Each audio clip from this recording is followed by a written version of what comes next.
Radio J. Bonjour Daniel Haïk.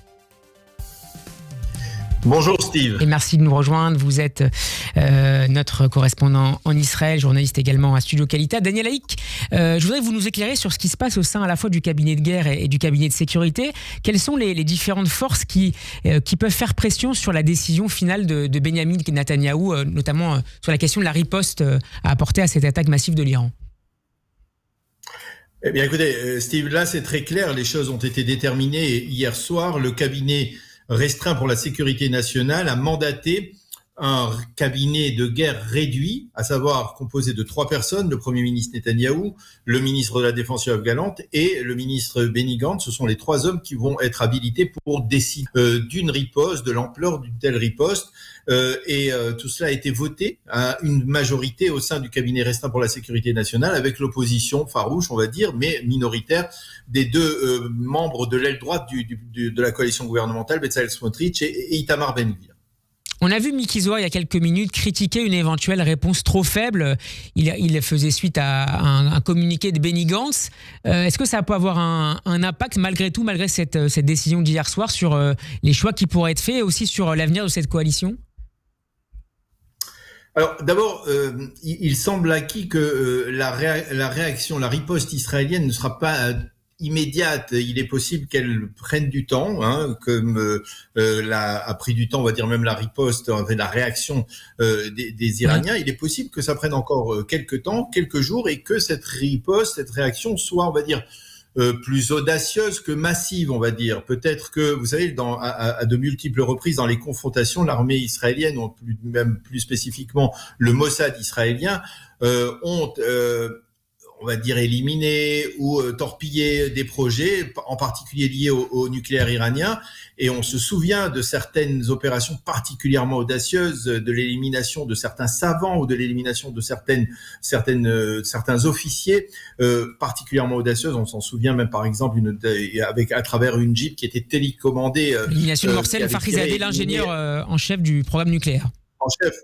Voilà. Et donc il y a de multiples moyens. Ce n'est pas obligatoirement une riposte massive de l'armée de l'air israélienne à l'intérieur du territoire iranien, parce qu'il est clair que pour cela il faudra le soutien des Américains, et pour l'instant les Américains ne veulent pas en entendre parler. Il est plus probable que on s'achemine vers une sorte de négociation justement, et c'est justement le fait que le cabinet ultra restreint, le cabinet de guerre ultra restreint qui réunit ces 3 hommes, va pouvoir décider d'une sorte de négociation, ou dans le cadre de négociation, d'une sorte d'accord entre le président Biden d'un côté et les Israéliens de l'autre, à savoir en échange peut-être d'une riposte nuancée de la part d'Israël, la possibilité pour Israël de rentrer à l'intérieur de la ville de Rafah, peut-être sous condition, bien entendu, d'un déplacement d'une partie des réfugiés qui sont dans la ville de Rafah, sous condition d'opérations chirurgicales à l'intérieur de la ville de Rafah, mais pour pouvoir permettre à Benyamin Netanyahou de dire: nous sommes rentrés dans Rafah, nous avons démantelé les derniers bataillons du Hamas, nous avons vaincu le Hamas. Merci. C'est l'un des accords qui pourrait être négocié. Il y en aurait peut-être un autre aussi, à savoir, d'un côté, la possibilité pour une partie de la population civile palestinienne du sud vers le nord, en échange, et cette fois ça nous rapprocherait du Hezbollah, en échange d'un accord qui permettrait de repousser le Hezbollah jusqu'au nord du Litanie, et de permettre aussi à la population du nord d'Israël de revenir dans les villes frontalières. Merci beaucoup Daniel Haïk d'avoir été avec nous en direct. On vous retrouvera dès demain dans le Morning. À demain, bon après-midi à vous. Radio J. Édition spéciale. Bonjour Léa Landman. Bonjour Steve. Vous avez la lourde tâche de conclure avec moi cette édition spéciale. Nous avons exactement 1 minute et je m'excuse de ce temps pressé, de ce temps court, mais je voudrais qu'on termine sur l'importance de ce qui s'est passé hier, notamment du point de vue, non pas de la coalition en tout cas, mais du soutien apporté par, à minima, la Jordanie, peut-être un peu plus. On parle de l'Arabie Saoudite, mais ce n'est pas confirmé. Qu'est-ce que ça vous inspire ? Ça m'inspire que le pari de Benny Gantz, qui il y a quelques années a dit que les accords d'Abraham devraient être accompagnés d'un accord militaire, le Middle East Air Force Defense, en fait ça a marché. Mais ce qui veut dire aussi, c'est que le côté diplomatique sans le côté militaire, ça marche pas non plus. Donc on va falloir équilibrer entre les deux.